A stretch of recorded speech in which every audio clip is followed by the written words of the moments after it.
Bonjour à tous et bienvenue dans ce nouvel épisode de nos podcasts vidéo proposés par Un truc à dire. Je suis Joëlie, je fais partie de l'équipe et aujourd'hui je suis avec Elisa qui va nous partager son témoignage. Salut Elisa. Salut Joëlie. Un truc à dire. Ce sont des témoignages de vie, de foi, du quotidien, de personnes ordinaires qui ont rencontré quelqu'un d'extraordinaire. Elles le racontent simplement au travers de podcasts vidéo. Elisa, tu as grandi dans une famille de culture catholique mais non pratiquante. Tu as rencontré Jésus à l'âge de 28 ans.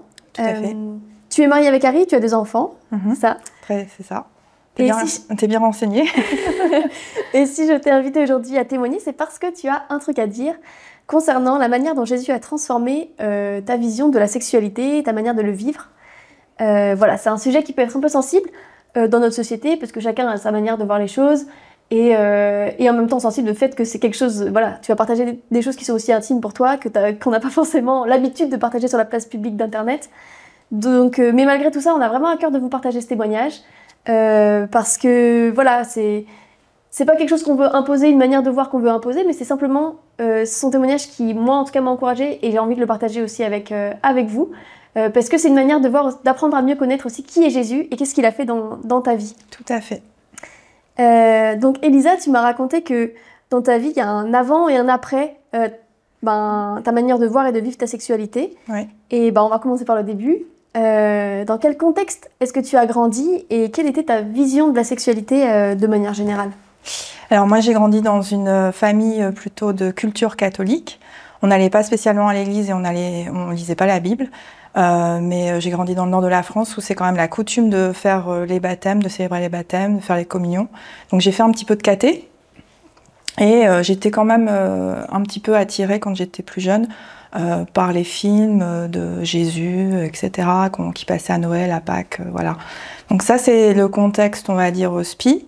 Au niveau de la sexualité, ça m'est revenu en préparant en fait ce témoignage. C'est vrai qu'à l'âge de 13 ans, je me souviens très bien que j'avais cette idée de vouloir me marier vierge. Voilà, ça n'a pas perduré très longtemps. Personne ne m'y a encouragée, je ne sais pas pourquoi. Mes parents ne m'ont pas spécialement non plus mis cette idée en tête. Mais c'était quelque chose qui peut-être était lié aussi à cette période de caté. Et par contre, j'étais exposée assez jeune, à l'âge de 12 ans, en tout cas pendant mon adolescence, à tout ce qui était pornographie et puis films érotiques. Et aussi, j'ai subi un abus pendant plusieurs années dont j'ai fait un déni. Et c'est seulement quand je me suis mariée que je me suis rendu compte que c'était un abus, en fait. Donc forcément, la sexualité, dès le départ, elle a été biaisée par tout ce vécu aussi. Ouais, parce que tu as vu, parce que tu as vécu. Et est-ce que tes parents ou l'école, ils t'avaient transmis quelque chose, enseigné quelque chose vis-à-vis de la sexualité? Qu'est-ce que tu avais reçu de ce côté-là? En fait, mes parents, ils en parlaient pas. Tout ce que je savais, c'est que dès qu'il y avait des choses un petit peu dénudées à la télévision, il fallait mieux que je me cache ou bien que je sorte de la pièce. Donc c'était forcément assimilé à quelque chose de sale, mais on n'en parlait pas. Par contre, je me souviens très bien qu'en 6e ou en 5e, il y a une personne qui est venue à l'école, enfin au collège, nous expliquer comment mettre un préservatif, parce que c'était au moment où il y avait beaucoup d'actions contre le sida, et on faisait de la prévention. Et c'est aussi là, à ce moment-là, que moi j'ai découvert ce que c'était l'homosexualité. C'est plus là, voilà, où j'ai, avec les cours en plus de ce qui est l'équivalent de SVT, que j'ai appris un peu plus sur la sexualité à ce moment-là. Comment techniquement ça fonctionnait. Ouais, donc à l'école. Et à côté de ça, du coup, tu as été exposée à la pornographie, tu as vécu cet abus. Du coup, ça t'a donné une image plutôt négative, en fait, finalement, de qu'est-ce que c'était la sexualité. Est-ce que ça a influencé, du coup, après ta vie sexuelle par la suite? Ou de quelle manière ça l'a influencé? Bon, le porno, forcément, tout ce qui était porno, c'était pas du tout quelque chose qui m'attirait, c'était plutôt sale pour moi. Donc, personnellement, j'avais pas spécialement envie, j'étais pas une addict, mais voilà, je savais que ça existait, etc. Après, dans mon environnement, en fait, très jeune, mes copines, elles se mettaient rapidement avec des copains, en couple. Et moi, ce qui me frappait, c'est que très vite, voilà, le petit copain devenait quasiment le futur gendre, alors qu'il avait 16, 18 ans. Et moi, c'est pas du tout quelque chose que... Même si j'aspirais, parce que j'étais aussi nourrie beaucoup de films romantiques, d'histoires romantiques, de livres romantiques, j'avais pas du tout envie de me caser comme ça. Voilà. Donc j'ai pas eu non plus beaucoup de petites amies, en fait. C'était pas... j'étais déjà un peu la brebis galeuse parmi mes copines. Et par contre, c'est vrai que pour moi, la première fois, ça devait être quelque chose de particulier parce que par rapport à la moyenne de mes copines, j'ai perdu ma virginité, pardon, plus tard, bien après la vingtaine. Mais malheureusement, j'ai fait comme beaucoup. Je suis tombée sur un gars qui avait déjà une copine, qui, dès qu'il a eu ce qu'il voulait, il s'est barré. Et j'étais hyper déçue de moi-même parce que, en fait, j'avais pas trop réfléchi. Je dis pas que... Enfin, voilà, je veux pas juste le blâmer lui. J'avais aussi ma part. Et en fait, ça m'a profondément blessée et ça a beaucoup joué, ça aussi, par la suite. C'est pas ça que tu voulais vivre? Non, pas du tout. Pour la première fois, moi, j'espérais au moins que si c'était pas l'homme de ma vie, que ce soit au moins une relation qui dure. Ouais. Et là, c'était pas le cas. Donc, j'étais vraiment à côté de la plaque, en fait. Et mes copines, je me souviens qu'il y a une de ma meilleure amie qui me disait que j'avais rien... Enfin, elle avait rien de plus que moi. Le fait d'avoir eu des copains avec qui elle avait couché. Et elle essayait justement de me prévenir de ça. Mais à ce moment-là, comme j'étais pas chrétienne, j'entendais pas ça. Pour moi, c'était une honte, et puis même le fait de l'avoir fait qu'une seule fois, mais c'était, voilà, j'étais au ras des pâquerettes, quoi.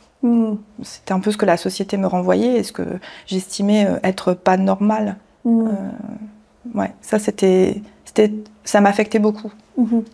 Ouais, donc t'étais pas convaincue des modèles que tu avais autour de toi, de tes copines qui s'étaient toutes casées très tôt, et en même temps t'étais déçue de tes expériences. Est-ce que tu as eu d'autres expériences après qui t'ont...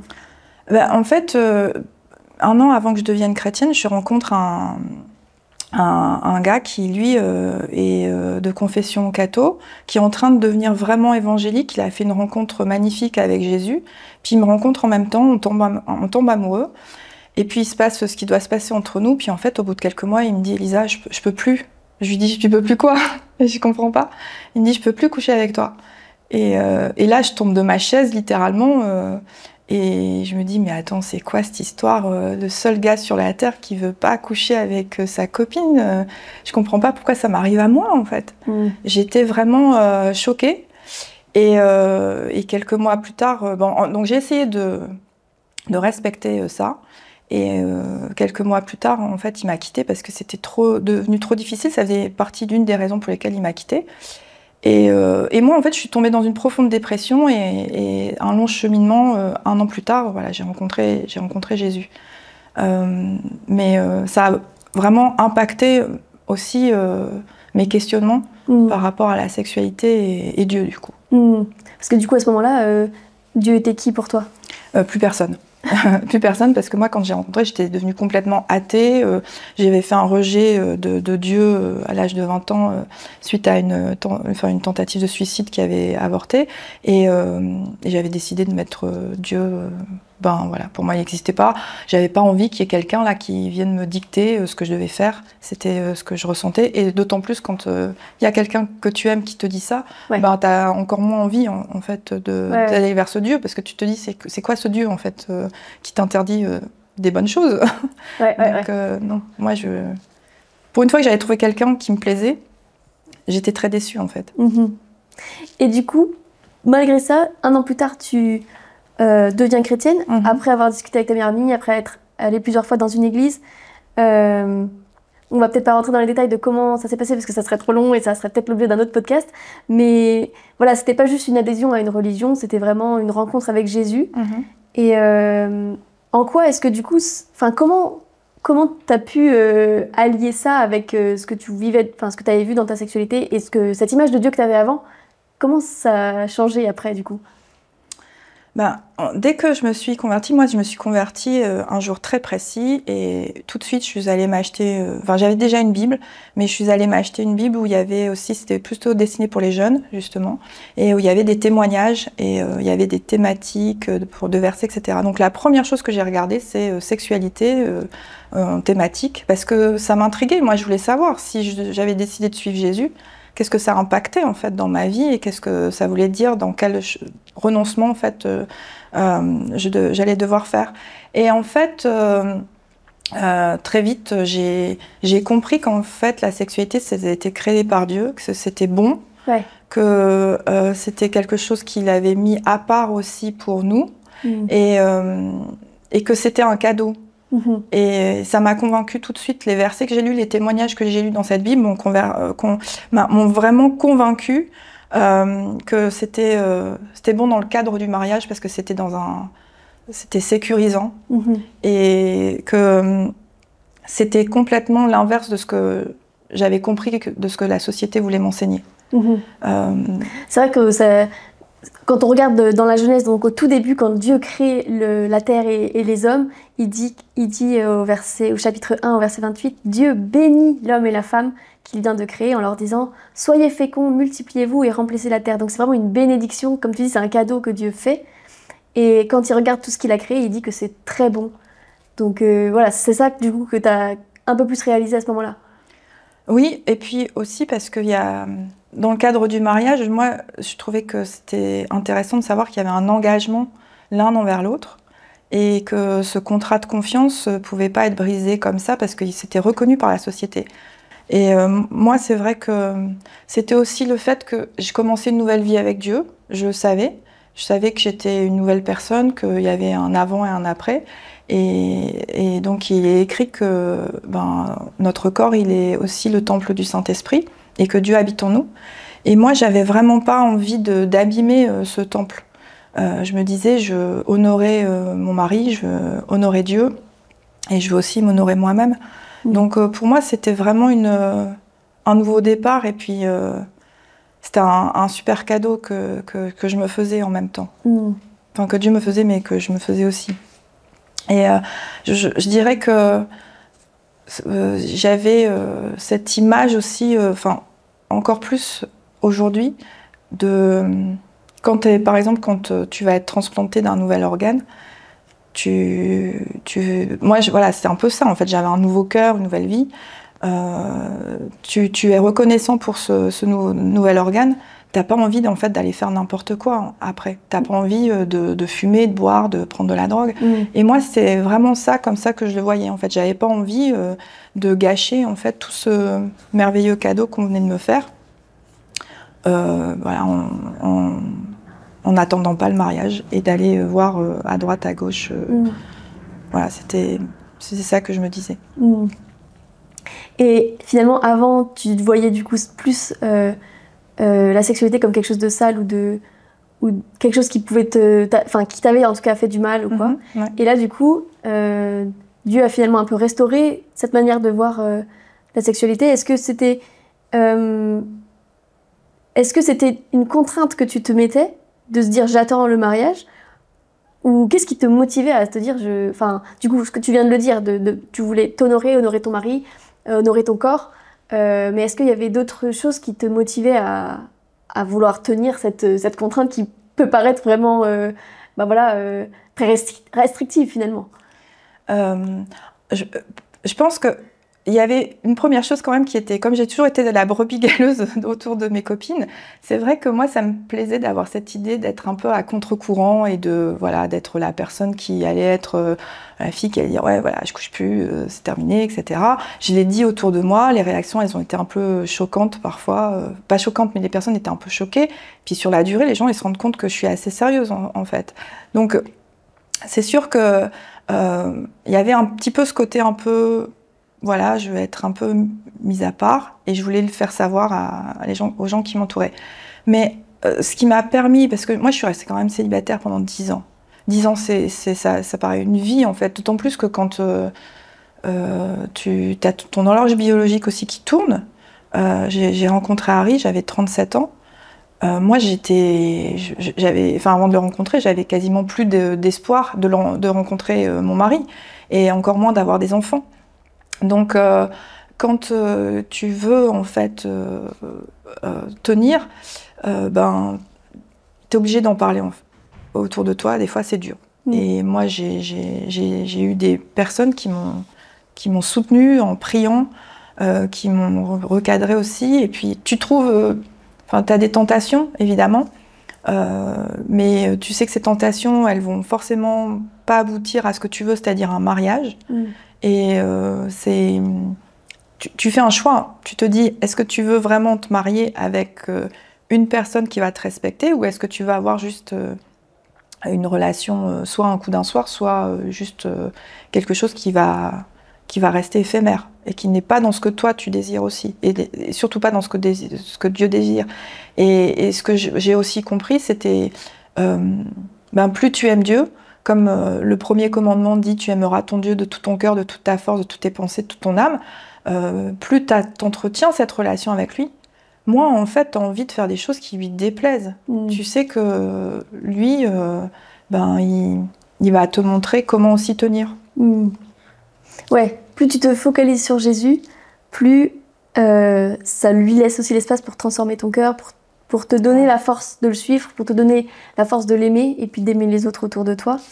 Ouais, je pense que si je m'étais mis ces barrières en me disant ok, ma vie c'est maintenant, aujourd'hui je couche plus, et que je faut me focaliser sur ça parce que c'est ce que Dieu me demande, sans comprendre le sacrifice que Jésus il a fait pour moi, sans comprendre la souffrance qu'il a payée à la croix, sans comprendre les conséquences de la résurrection, c'est-à-dire la restauration de la relation avec Dieu notre Père, c'est impossible en fait à tenir. Tu restes en fait dans la catégorie des pharisiens, où tu veux appliquer des lois dans ta vie, mais tu deviens frustrée, t'es pas satisfaite, enfin voilà. Ouais. Moi, c'est pas comme ça que je l'ai vécu. Je l'ai vraiment vécu comme quelque chose qui était bon pour moi, même si, évidemment, je le répète, c'est dur et il y a des tentations qui sont là tout le temps.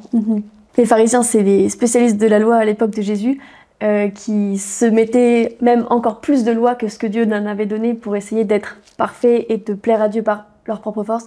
Et du coup, là, ce que tu dis, c'est que c'est pas juste de se dire je me mets des barrières parce que Dieu veut que j'agisse comme ça, mais c'est je comprends pourquoi Dieu me met ces barrières, entre guillemets, et me donne ce cadre, comme tu dis au début, pour plus sécurisant, et parce qu'il t'aime et parce qu'il veut le meilleur pour toi, finalement. Oui, tout à fait. Et aujourd'hui, dans la société, en fait, on a différents référentiels, et si dans ta vie, tu as le référentiel de c'est Dieu qui sait ce qui est bon pour toi, bah, du coup, tu as envie de le suivre, lui, selon ce qui te donne... selon ce qu'il te dit, alors que quand on croit pas en Dieu ou quoi, on n'a pas forcément ce référentiel-là, du coup on va trouver ce qui est bon par nous-mêmes ou par ce que les autres nous disent, etc. Donc c'est normal que finalement les avis divergent sur cette question aujourd'hui, quoi. Mais du coup, concrètement, ça a changé quoi pour toi dans ton quotidien, peut-être justement dans cette attente de ton mari ou... Déjà, par contre, je m'étais mise, au fur et à mesure que j'ai grandi avec Christ, je me suis mise par contre des règles très simples. Je recevais plus de gars chez moi, seul à seul. Il n'y avait plus de copains qui venaient dormir chez moi, parce que ça pouvait arriver, juste qu'ils viennent dormir. Donc, je rencontrais plus des hommes dans des lieux fermés pour éviter toute tentation. Donc ça, c'était des choses que je m'étais imposées. Et puis ensuite, quand on s'est rencontré avec Harry, les choses, on a été au diapason tout de suite sur cette question. Et on s'est aussi imposé des règles parce qu'on voulait la même chose. C'est-à-dire que quand on allait se marier, qu'on s'assoit un cadeau pour l'un et l'autre. Et on voulait inclure Dieu dedans. Donc on s'est mis une règle que j'ai pas tenue très longtemps. C'est-à-dire qu'au début, je voulais pas qu'on s'embrasse. Puis finalement, c'est moi qui n'ai pas tenu. Mais comme on avait eu un passé sexuel tous les deux, en fait, quand on s'est fiancés, on a arrêté de s'embrasser, on a arrêté d'être trop proches parce que c'était trop dur. Et donc on a voulu tenir comme ça jusqu'à notre mariage parce que pour nous c'était hyper important.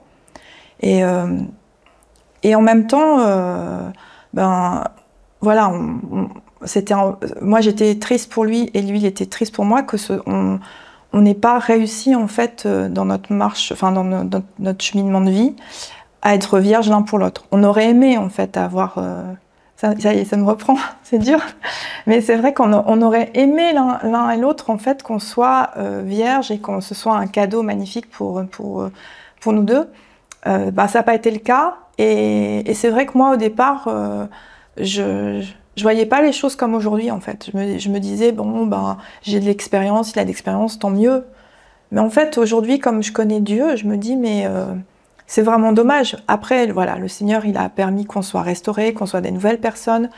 Et je suis hyper reconnaissante. Et je suis reconnaissante qu'on ait tenu jusqu'au bout. D'ailleurs, voilà, nous, notre premier soir, on a voulu prier pour que ce soit, enfin, le soir de notre mariage. On a voulu prier tellement que on n'y croyait pas, en fait. Tellement que, voilà, c'était exceptionnel pour nous. Donc ça, c'est fondamental parce que ça change avec ce que j'avais connu avant où, voilà, c'était... Ouais, enfin, ça n'a rien à voir. Ça n'a rien à voir. Le fait de mettre Dieu au centre, ça pose les bases de la fondation de ton mariage parce que le mariage, franchement, c'est un travail de tous les jours. C'est du quotidien. Et moi, je ne m'étais pas préparée à ça non plus pendant mes 37 années de célibat. Et c'est 2 pécheurs quand même qui ont besoin de Jésus à genoux tous les jours.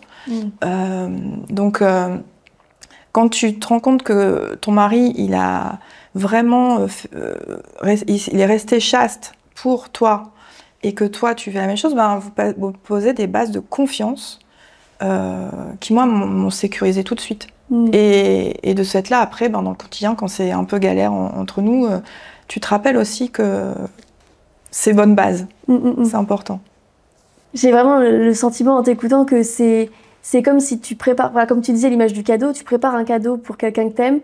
Et si vous aviez pas, entre guillemets, si vous aviez pas tenu jusque-là, c'est comme si, on a ouvert le cadeau alors que c'était pas le moment. Ah non, mais t'as ouvert mon cadeau alors que, je te l'avais préparé pour ce moment-là, quoi. Et du coup, ça rend ce moment encore plus spécial. Exactement. Et encore plus magnifique, où tu profites de ce cadeau pleinement, là, au moment où tout le monde est d'accord pour ça, quoi. Exactement, c'était ça. Ouais, c'est une fête. C'est une fête et c'est aussi,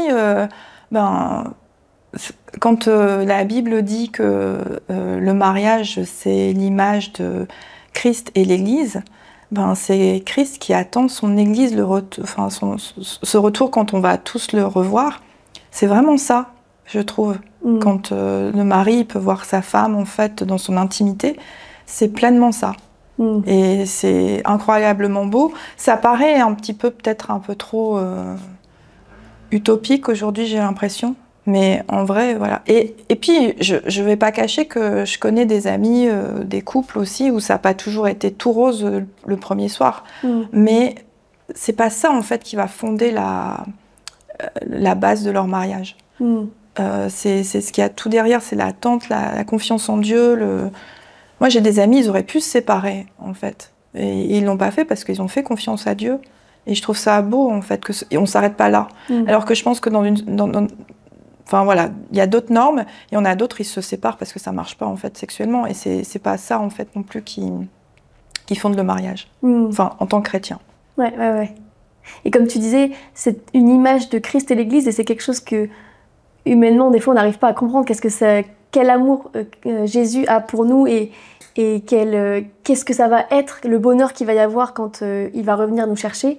Et c'est Paul dans l'épître aux Éphésiens qui nous dit ça, qui fait souvent en fait cette référence entre le mariage, c'est une image physique aujourd'hui de cette réalité spirituelle de quand Jésus va être uni à son Église, donc l'Église pas les bâtiments, mais l'Église, l'ensemble des croyants qui ont donné leur vie à Jésus.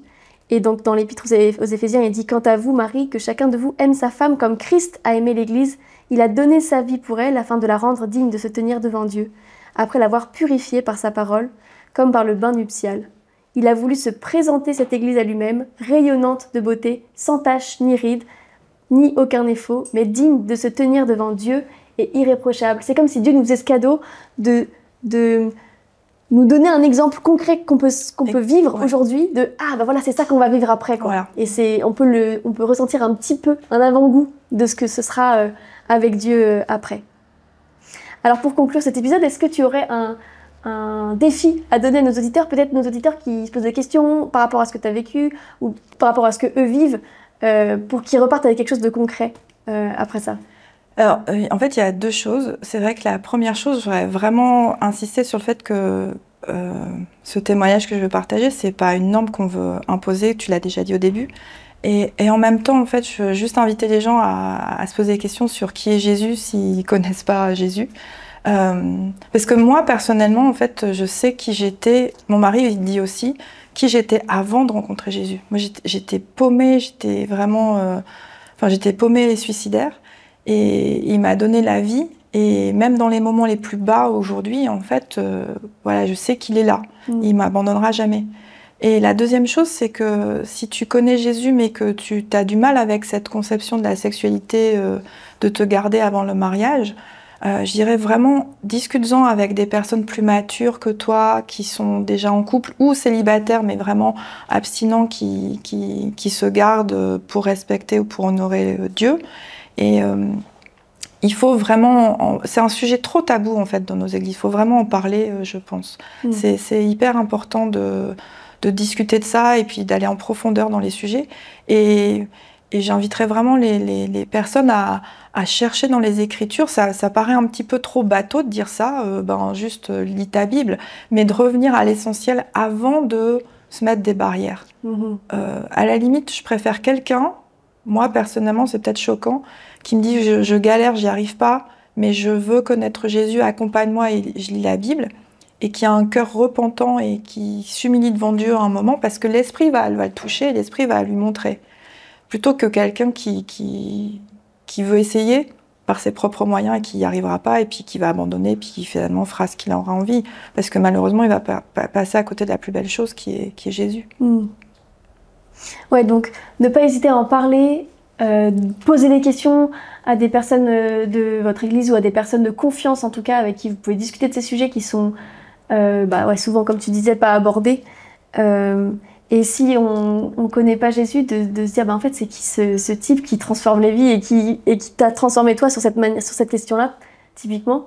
Et du coup de chercher à connaître qui est Jésus avant de chercher à savoir qu'est-ce que Dieu dit sur tel ou tel sujet, mais qui est Jésus, qu'est-ce qu'il a fait, comment il nous aime et qu'est-ce qu'il veut nous donner pour ensuite découvrir comment est-ce qu'on peut l'aimer à notre tour et le suivre pleinement.